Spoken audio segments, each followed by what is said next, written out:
Start कर। हरे Krishna everyone. हम सुबह की क्लास में श्री श्रील रूप गोस्वामी जी द्वारा विरचित नाटक श्री ललित माधव को पढ़ने का प्रयास कर रहे हैं, जिसमें हम पांचवें अंक पे हैं। पांचवें अंक में आ, रुक्मणी, जो कि कौन है, चंद्रावली, उनकी शादी हो रही है शिशुपाल के साथ। तय कर दिया है रुक्मिणी ने, उनके भाई ने। बहुत सारे राजा आ गए हैं। राजाओं को रुक्मिणी ने जानबूझ के बुलाया है। क्यों?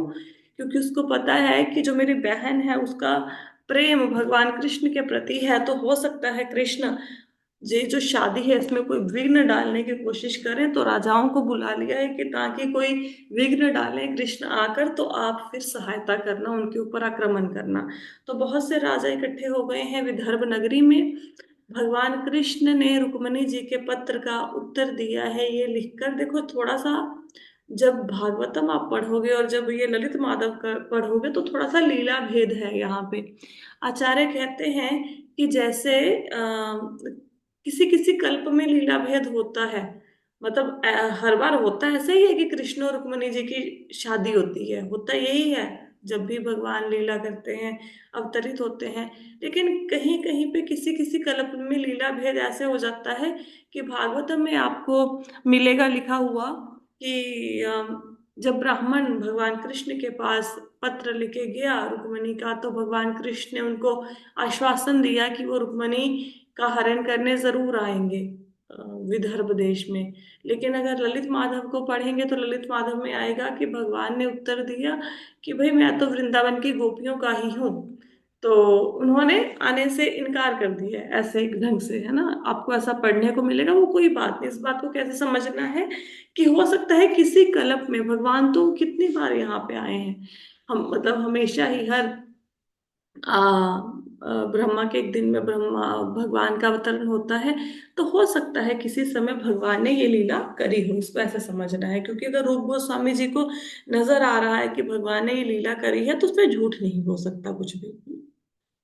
तो भगवान ने पत्र का उत्तर दिया है कि वो तो वृंदावन की गोपियों के हैं, वो तो नहीं आएंगे। इधर ब्रह्मा जी की आज्ञा से कृथ और कौशिक, ये दो राजाओं ने भगवान को अभिषेक के लिए आमंत्रित किया है विदर्भ नगरी। और भगवान विदर्भ नगरी आके दोनों राजाओं से आ, मिलते हैं और दोनों राजा उनका अभिषेक करते हैं।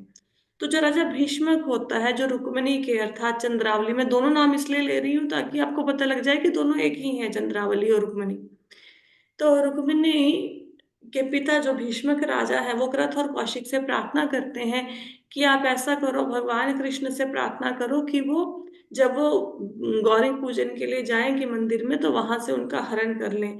तो कृथ और कौशिक राजा जब वो भगवान का अभिषेक करते हैं और भगवान प्रसन्न हो जाते हैं, उनसे वरदान मांगने के लिए बोलते हैं, तो वो कहते हैं कि आप रुक्मिणी जी का हरण कर लीजिए, क्योंकि रुक्मिणी जो है वो शिशुपाल के लायक नहीं है।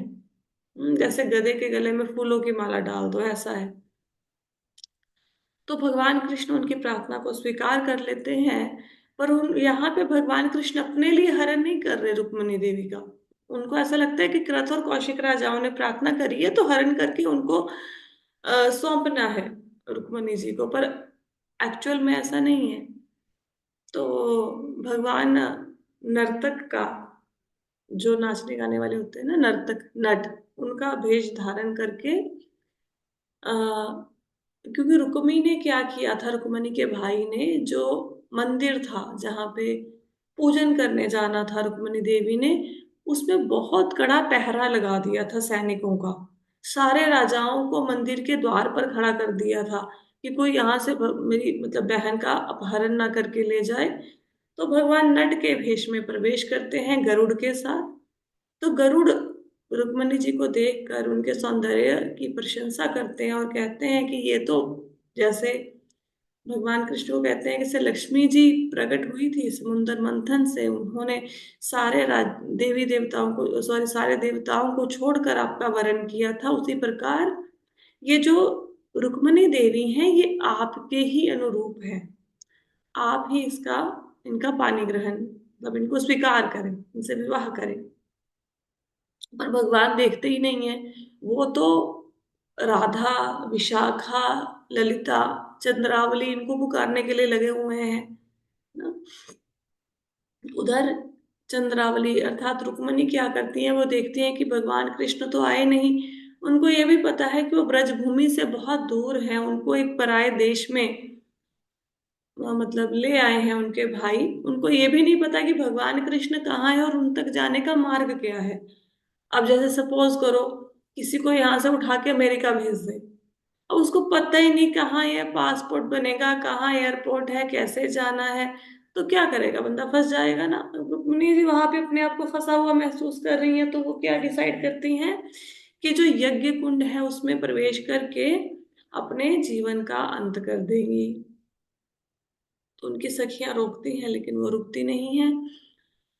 तो इतने में भगवान कृष्ण को ये अनुभूति होती है कि आसपास कोई अपना है। तो वो कहते हैं, गरुड़ जी कहते हैं कि एक बार आप देखिए तो सही रुक्मिणी देवी को।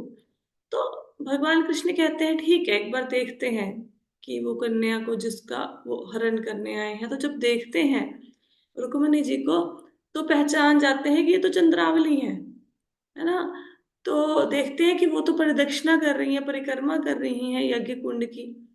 तो उनका मनोभीष्ट जो है वो समझ जाते हैं कि रुक्मिणी जी अब प्रवेश करने वाली हैं अग्नि में। तो भाग कर आते हैं और उनको पकड़ने की कोशिश करते हैं। तो उनकी सखियां उनको दूर छिटक देती हैं कि तुम एक साधारण नर्तक हो के हमारी राजकुमारी को हाथ लगाने का प्रयास क्यों कर रहे हो। और स्वयं उनको बचाने की कोशिश करती है रुक्मणी जी को, लेकिन रुक्मणी जी रुकती नहीं है, वो यज्ञ कुंड की तरफ बढ़ी जा रही है। तो अभी क्या होता है, वहां पे कौन आती है।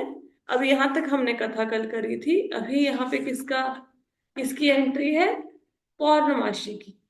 हम्म तो क्या होती है, एक मिनट। ठीक है। हाँ। तो पौर्णमासी पता है ना, सांदीपुनि की, सांदीपनि मुनि की माता है और योग माया भी है। तो चंद्रावली को जाके कहती हैं कि आप चंद्रावली उनको प्रणाम करती है, उनको उठाने लगती हैं और बोलती हैं कि देखो तुम्हें, तुमसे मिलने भगवान कृष्ण आए हैं। हम्म तो जब चंद्रावली देखती हैं तो सामने देखती हैं कि उनके पिता भी खड़े हैं। कौन, भीष्मक राजा विदर्भ राज भी खड़े हैं।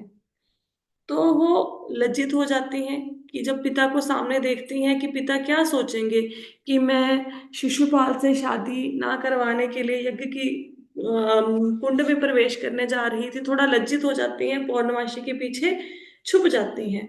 हम्म तो भगवान कृष्ण कहते हैं कि पौर्णमासी को बोलते हैं कि आप यहाँ कैसे आई, है ना, क्योंकि पौर्णमासी तो ब्रज में है ना। तो पूछते हैं ब्रज से आप यहाँ पे क्या, कहाँ कैसे आई। तो पौर्णमासी कहते हैं कि मैं तो चंद्रावली से प्रेम बहुत करती हूँ इसलिए यहाँ पे आई हूँ। तो भीष्मक राजा कहते हैं कि ये जो चंद्रावली है, ये इस जो रुक्मिणी है ये एक्चुअल में चंद्रावली ही है।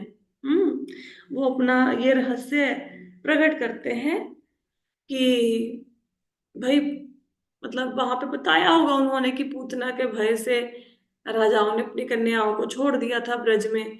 तो ये चंद्रावली कौन है, ये रुक्मिणी कौन है, चंद्रावली ही है।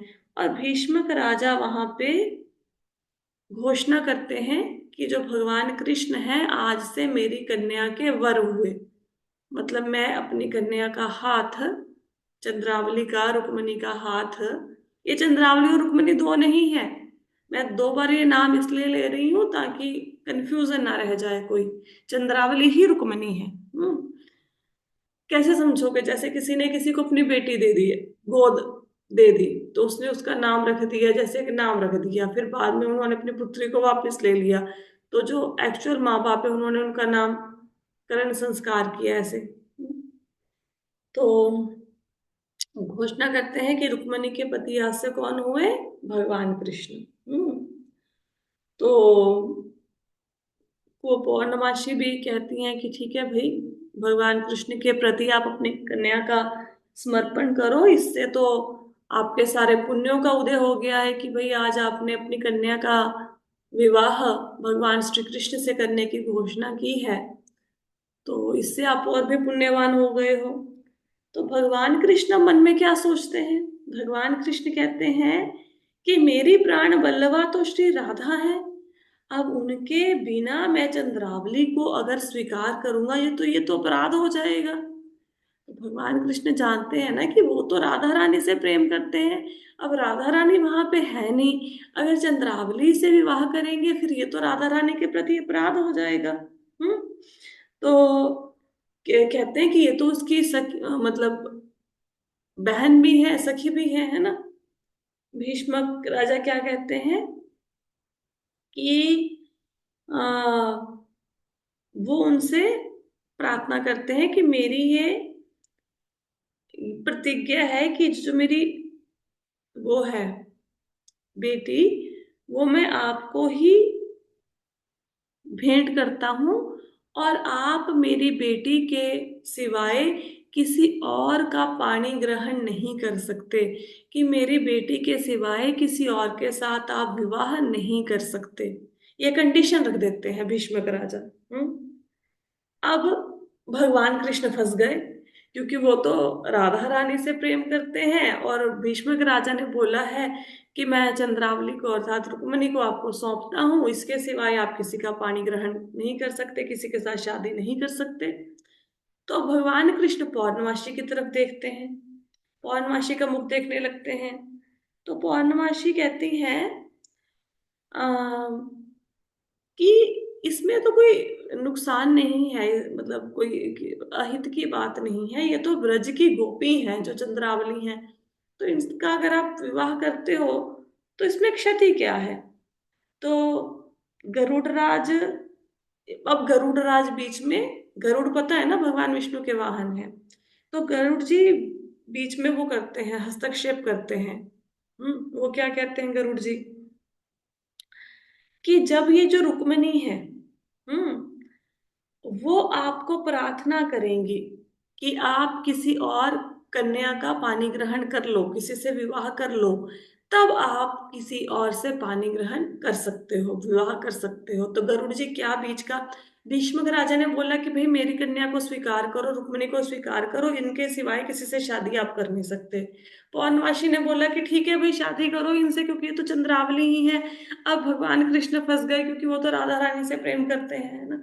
तो गरुड़ जी ने बीच में आके हस्तक्षेप किया, और गरुड़ जी कहते हैं कि जब चंद्रावली अर्थात रुक्मिणी आपको परमिशन दे देंगी कि हाँ किसी और कन्या से आप शादी कर सकते हो, तो ये भीष्मक राजा की प्रतिज्ञा फिर वहां पे समाप्त हो जाएगी। ठीक है। तो भीष्मक राजा कहते ठीक है, मेरे को ये मंजूर है कि अगर मेरी बेटी परमिशन देगी, मेरी बेटी की परमिशन से आप किसी से शादी कर सकते हो। तो भीष्मक राजा भी मान जाते हैं और कहते हैं कि इस किंकरी को स्वीकार करें, मतलब ऐसे बड़ा विनम्र भाव में कहते हैं अपनी बेटी के लिए, किंकरी शब्द यूज करते हैं, जैसे मार्ग में कंकर पत्थर पड़े होते हैं कि भाई आपके योग्य नहीं है फिर भी स्वीकार कीजिए, ऐसे लड़की वाले ऐसे बोलते हैं ना। तो भगवान कृष्ण कहते हैं कि आ, वो स्वीकार करते हैं रुक्मिणी को, और कहते हैं कि मुझे आदेश दीजिए कि अभी मैं द्वारका के लिए प्रस्थान करूं।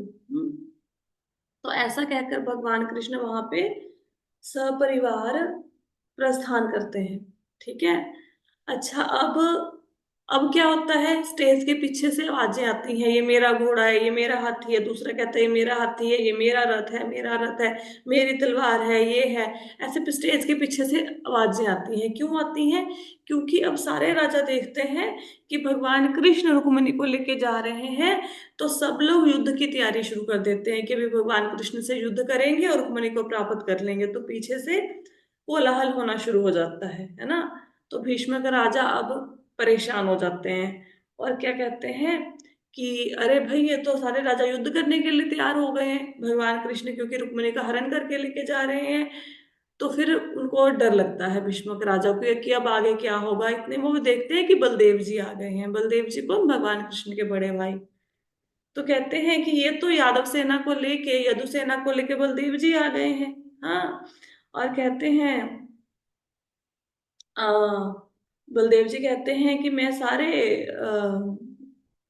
मतलब वो कहते हैं कि भगवान कृष्ण को कि आपको क्रोध करने की आवश्यकता नहीं है, मैं खुद ही सारे जगत को पीस डालूंगा। मतलब ये जो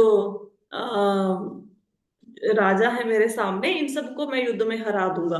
और बलदेव जी को देखो तो वैसे ही सारे राजा कांपने लगते हैं, है ना। और फिर कहते हैं बलदेव जी के साथ जितने सारे राजा हैं वो चींटियों के जैसे बिल में क्यों छिप गए हैं मुझे देखकर, है ना, ऐसा कहते हैं। तो अब क्या होता है, अच्छा ठीक है। तो अब वहां पे युद्ध होता है बलदेव जी और बाकी राजाओं के बीच में, और सारे राजा हार जाते हैं इंक्लूडिंग जरासंध। जरासंध भी वहां पे मतलब होता है, युद्ध करने आया होता है वो भी। सब हार जाते हैं वहां पे उस युद्ध में। तो भीष्मक राजा कहते हैं कि अब मैं निश्चिंत हो गया हूँ, ठीक है, कि दोनों का विवाह संपन्न हो गया है। और यहाँ सारे राजा भी मतलब चुप हो गए हैं, तो अब मैं निश्चिंत हो गया हूँ। तो इसके बाद क्या होता है, इसके बाद जो रुक्मी होता है, रुक्मी कौन, रुक्मणी का भाई, वो जाता है। ये कथा इसमें नहीं दी हुई ललित माधव में, पर ये श्रीमद् भागवतम में आती है, तो मैं उसका रेफरेंस लेके आपको कथा सुना रही हूँ। इसके बाद रुक्मी प्रतिज्ञा करता है, रुक्मणी का भाई, कि मैं जाऊंगा, मैं अपनी बहन को वापस लेके आऊंगा, और अगर मैं भगवान कृष्ण को ना हरा पाया तो मैं दोबारा से विदर्भ नगर में प्रवेश ही नहीं करूंगा। तो वो जाता है पीछा करता हुआ। वहाँ भगवान कृष्ण और रुक्मी का युद्ध होता है, भगवान कृष्ण रुक्मी को पराजित कर देते हैं और उसके बाल काट देते हैं, जैसे अर्ध मुंडन कहते हैं ना, कि आधा सिर मूंड देते हैं, जैसे आधी मूंछ काट दी ऐसे। तो उसके वस्त्रों को छिन्न भिन्न कर देते हैं। हाँ, अब किसका प्रश्न था कि ये मतलब दोस्त मजाक उड़ाते हैं, भक्ति करते हो तुम, है ना। देखो भी एक बात सुनो आप, रुक्मणी बहन है रुक्मी की, है ना। और भगवान कृष्ण उसके सामने उसके भाई की ये दशा कर रहे हैं कि उसका सिर आधा मोड़ दिया, आधी मूंछ काट दी, वस्त्रों को छिन्न भिन्न कर दिया। तो रुक्मिणी उनसे प्रार्थना करती है कि उनकी जान ना ले, उनके प्राणों को की रक्षा करें। लेकिन वो वहां पे भगवान कृष्ण से प्रश्न नहीं पूछती, उनसे रुष्ट भी नहीं होती कि आपने ये मेरे भाई की क्या हालत कर दी है ना। और आपको पता है रुक्मी का जो वध है, रुक्मी बलदेव जी के हाथों से मारा गया था, अभी नहीं, बाद में। बाद में जो रुक्मी की बेटी थी उसकी शादी हुई थी, आ, किसके साथ हुई थी, भगवान कृष्ण के बेटों के बेटों से हुई या किसी से हुई, ऐसे मुझे एग्जैक्टली याद नहीं आ रहा, श्रीमद् भागवतम में इसका प्रसंग आता है। तब जो ब्याहने के लिए गए भगवान, प्रद्युम्न से ही हुई थी शायद। पता नहीं किससे हुई थी। तो हम्म। जब ब्याहने गए उसको, नहीं प्रद्युमन से नहीं हो सकती, क्योंकि प्रद्युमन की शादी तो रति से हुई। यहाँ हाँ, अनिरुद्ध के बेटे से तो उषा की शादी हुई थी। हाँ, इनकी तो भी ऐसी ही है शादी। हाँ, तो जब ये ब्याहने गए ना रुक्मी की बेटी को, तो वहां पे रुक्मी ने, करता तो द्वेष था वो कृष्ण और बलराम से, तो ऐसे ही जुए में ना झूठ बोल के बलराम जी को हरा दिया उसने, फिर उनका मजाक उड़ाया। तो बलराम जी ने वहां पे उसका वध कर डाला। अब रुक्मणी जी को ये संदेश भी तो मिला ना, पहले भी उसके भाई की शादी के टाइम पे बुरी हालत कर दी, लेकिन रुक्मणी जी ने उसको सहन कर लिया ना, ठीक है, और कोई प्रश्न भी नहीं पूछा। तो ये देखो भगवान के भक्तों का कितना समर्पण है उनके प्रति, कितना ज्यादा। और हम जरा जरा से बात पे थोड़ा सा ऐसे व्याकुल हो जाते हैं, है ना। तो हमें इनसे शिक्षा लेनी चाहिए, लीलाओं से। तो रुक्मी चाहता है कि मैं लेके आता हूँ अपनी बहन को, भगवान कृष्ण को हराकर। तो क्या होता है वहां पे, रुक्मी हार जाता है, उसको उसका अर्ध मुंडन कर दिया जाता है, वस्त्र छिन्न भिन्न कर दिए जाते हैं। तो फिर वो क्योंकि प्रतिज्ञा लेके गया था ना कि मैं तो अभी वापस जाऊंगा नहीं विदर्भ नगरी में, तो फिर रुक्मी वापस नहीं आता अपने देश में। फिर वो जंगल में ही अपना महल बनवाता है, वहीं पे अपनी राजधानी बसाता है। फिर वो जंगल में ही राज्य करता है, फिर वो वापस नहीं आता कभी अपने घर, क्योंकि प्रतिज्ञा लिया ना कि विदर्भ नगर में पैर नहीं रखूंगा अगर अपनी बहन को वापस ना लेके आ पाया तो। फिर वो वहीं पे रहता है, जंगल में ही। वहीं पे अपना महल बनाता है, राजधानी बनाता है। तो फिर भीष्मक राजा कहते हैं, अब भीष्मक राजा तो स्टेज पर है क्योंकि नाटक चल रहा है ना, मैंने तो बीच का प्रसंग आपको सुनाया। तो भीष्मक राजा कहते हैं कि ये रुक्मी, अब जो रुक्मी है इसको अर्धमुंडित ये हो चुका है भगवान कृष्ण से, कहीं लज्जा के वश अपने प्राण ही ना त्याग दे, है ना, कि इसको शर्म आए और कहीं आत्महत्या ही ना कर ले। अब भीष्मक राजा उसको थोड़ी सांत्वना देने जाते हैं। तो सब लोग स्टेज से चले जाते हैं। इस प्रकार चंद्रावली लाभ नामक पांचवा अंक समाप्त हुआ।